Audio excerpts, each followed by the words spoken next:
English language teaching ప్రస్తుతం class room transaction process ఎలా ఉంది వాటిపైన ప్రశ్నలు వస్తున్నాయి.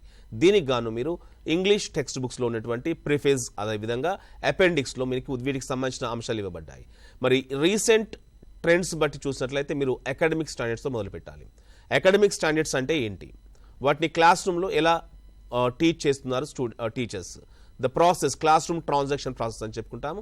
So academic standards, class room transaction process and the evaluation CCE.